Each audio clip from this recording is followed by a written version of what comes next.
Hello students, welcome to 12 physics class. तो आज मैं आपको बहुत इम्पोर्टेंट टॉपिक करवाऊंगा, एलसीआर सर्किट। मोस्टली एग्जाम में आता है ये। तो एल क्या होती है? इंडक्टेंस, सी होता है कैपेसिटेंस और आर होता है रेजिस्टेंस। तो एल इंडक्टेंस, तार में अगर ऐसे कोयल बना दे तार की तो वो इंडक्टेंस बन जाती है, इंडक्टर बन जाता है। इंडक्टर में इंडक्टेंस होती है। और कैपेसिटर तो एक डिटेल में टॉपिक आपको करवाया, दो प्लेट्स ऐसी होती हैं, ये डिटेल में आपको करवाया हुआ है। कैपेसिटर का अलग से स्पेशल टॉपिक आ रहा फर्स्ट यूनिट में।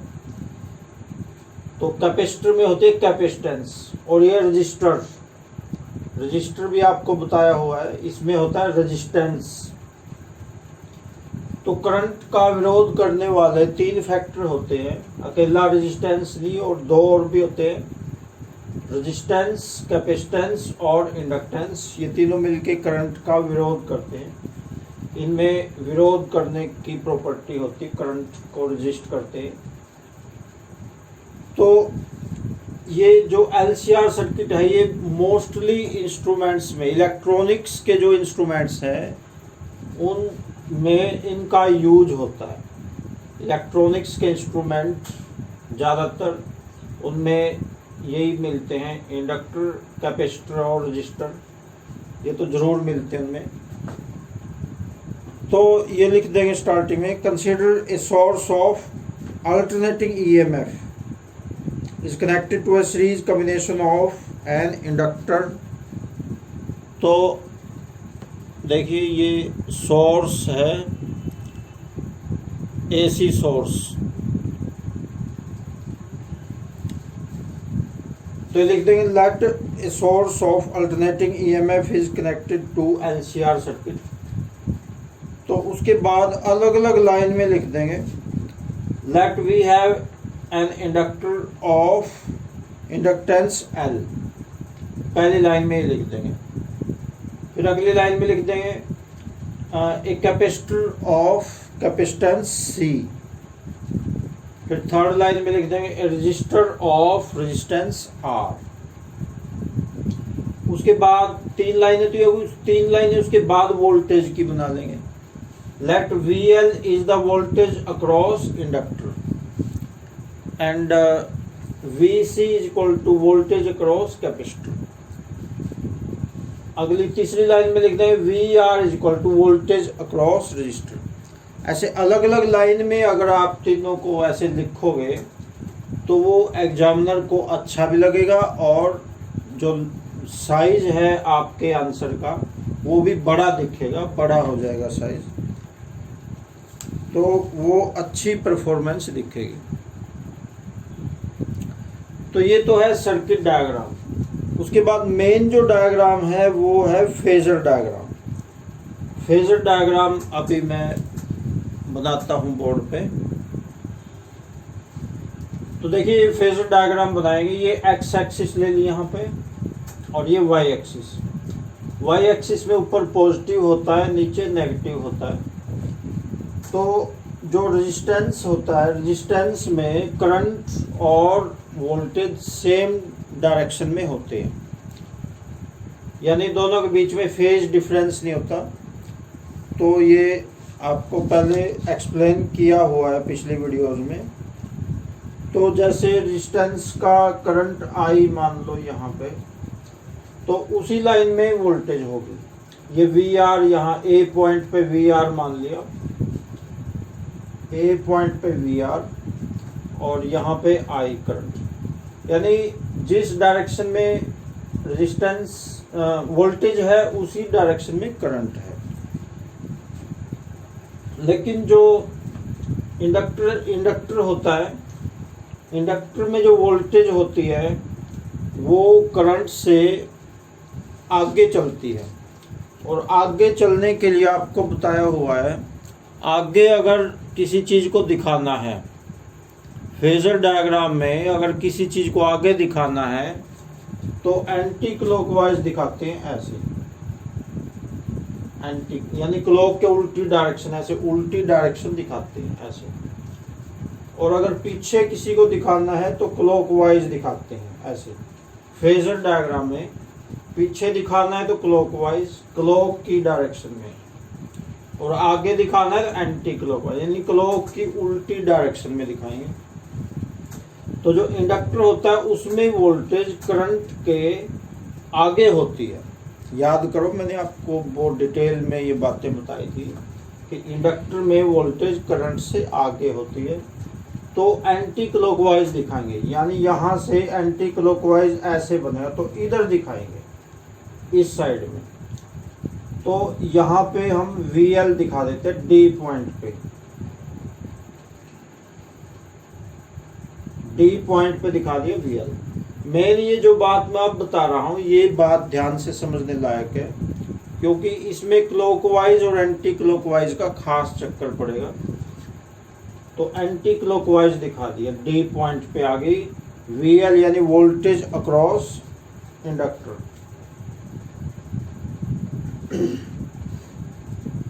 अब कैपेसिटर की वोल्टेज देखो, कैपेसिटर में वोल्टेज करंट से पीछे होती है, करंट वोल्टेज से आगे होता है, यानी वोल्टेज करंट से पीछे होती है।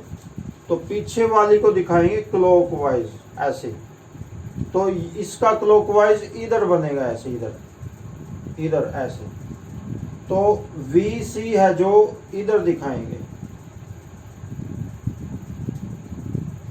VC दिखा दिया C पॉइंट पे, VC को C पॉइंट पे दिखा दिया यहाँ, और VL को D पॉइंट पे दिखा दिया यहाँ।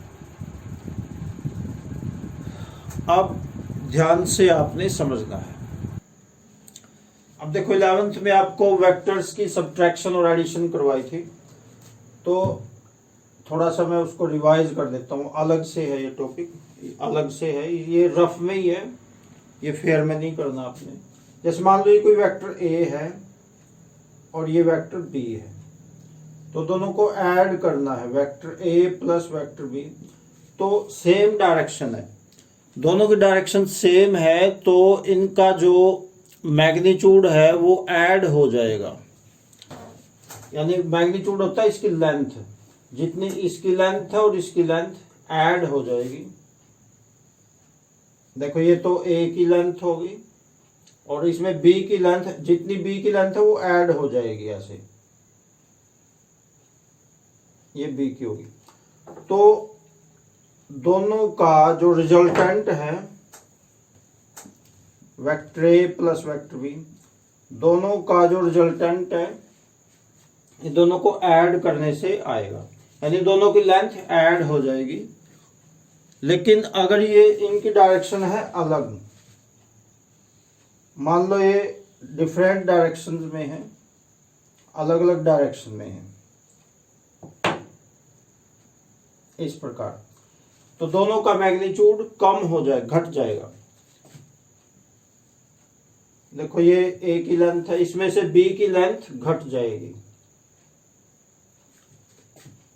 इतनी, जितनी B की लेंथ है वो घट जाएगी, तो इतनी रह जाएगी। तो ये यहां से यहां तक आएगा A और B का रिजल्टेंट। तो वही बात अब यहां पे काम आनी है, ये वेक्टर्स का सम आपको 11th में बताया था। अब देखो इनकी डायरेक्शन अलग अलग है, एक तो वेक्टर ये VL है, ये तो उधर जा रहा है, एक VC ये इधर जा रहा है, तो इनकी डायरेक्शन अलग अलग है। तो इसमें से VC की जितनी लेंथ है वो घटा देंगे, तो ये लगभग इतनी बचेगी, तो ये बच जाएगा VL माइनस VC। ये बात मेन है, VL में से VC की लेंथ को घटा दिया तो ये बचेगा VL माइनस VC।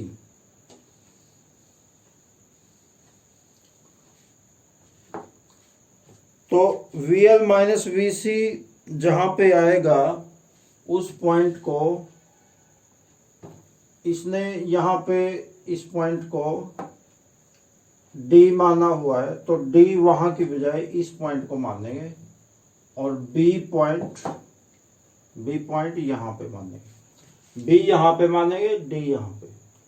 वैसे तो ये नाम ही है, कोई सा भी नाम कहीं भी किसी भी पॉइंट का रख सकते हैं, लेकिन हम बुक वाले का ही नाम रख लेंगे ताकि बुक को जब पढ़ेंगे तो कंफ्यूजन नहीं होगी। अदरवाइज नाम तो कोई सा भी रख सकते हैं, लेकिन जो बुक वाले नाम रखा हुआ है वही हम भी रख लेंगे क्योंकि कंफ्यूजन क्रिएट नहीं होगी उससे। अब यहाँ पे पैरेललोग्राम लॉ ऑफ वेक्टर्स काम आएगा जो 11th में आपने पढ़ा हुआ है। तो पैरेललोग्राम लॉ ऑफ वेक्टर्स क्या कहता है, देखो एक तो वेक्टर है OA और एक वेक्टर है OD। ये दोनों पैरेललोग्राम की एडजेसेंट साइड से रिप्रेजेंट किए जाते हैं। तो इनका जो रिजल्टेंट है वो पैरेललोग्राम का डायगोनल दिखाएगा। पहले हम पैरेललोग्राम को कंप्लीट कर देते हैं।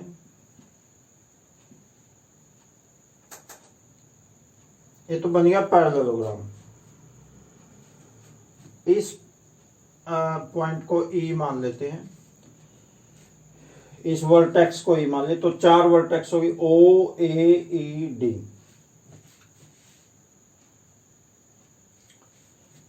तो ये पैरेललोग्राम हमारा कंप्लीट हो गया। OA is parallel to DE and AE is parallel to OD।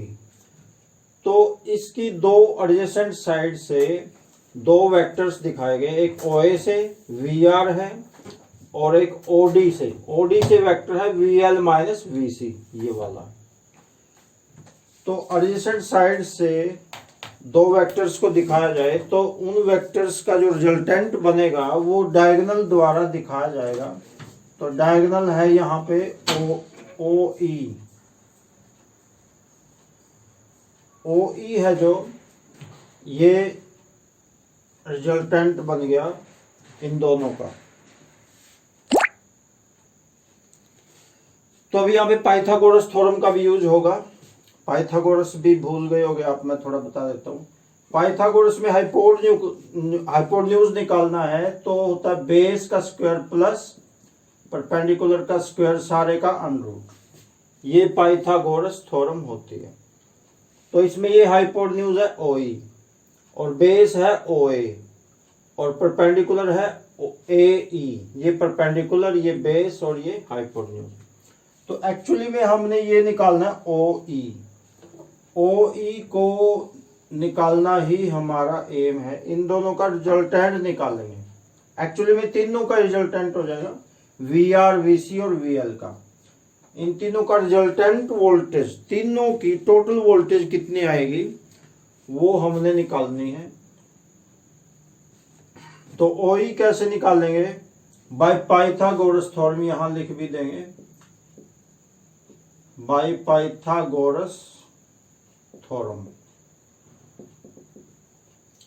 OE आ जाएगा OA का स्क्वायर प्लस AE का स्क्वायर पूरे का अंडररूट।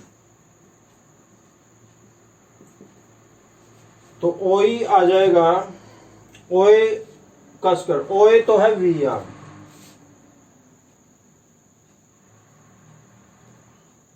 VR का स्क्वायर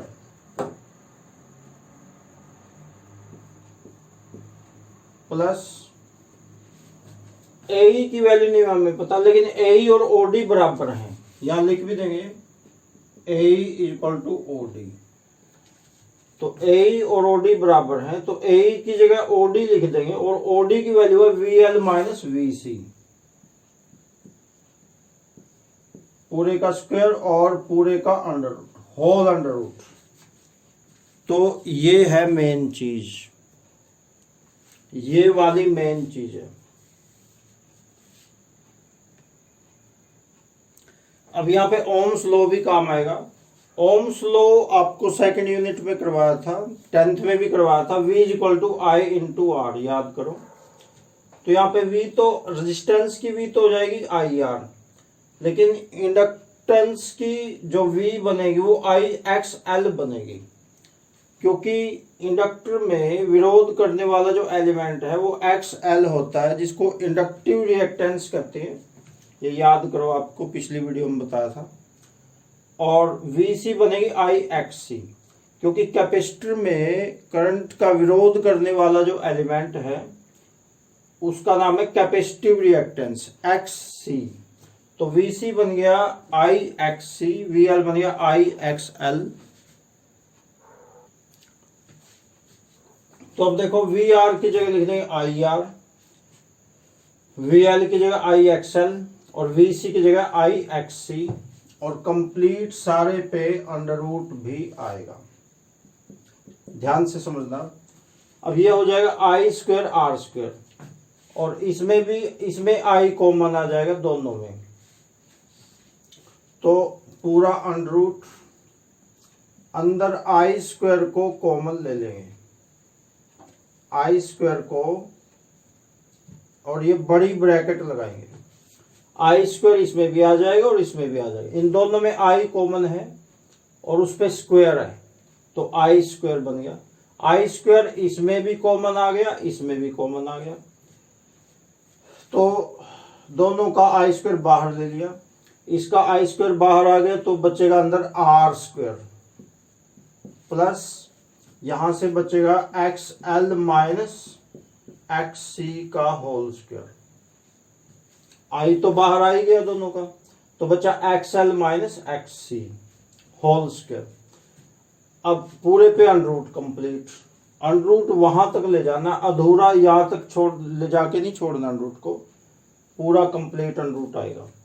अब I स्क्वायर का अंडर रूट I होता है, देखो X स्क्वायर का अंडर रूट क्या होता है, X होता है, तो उसी प्रकार से I स्क्वायर का अंडर रूट I बन जाएगा। ये तो I बन के बाहर आ गया, और ये अंदर यों के और रहेंगे R square plus XL minus XC पूरे का होल स्क्वायर, ये हो जाएगा। अब जो I है इसको E के बटे में कर देंगे,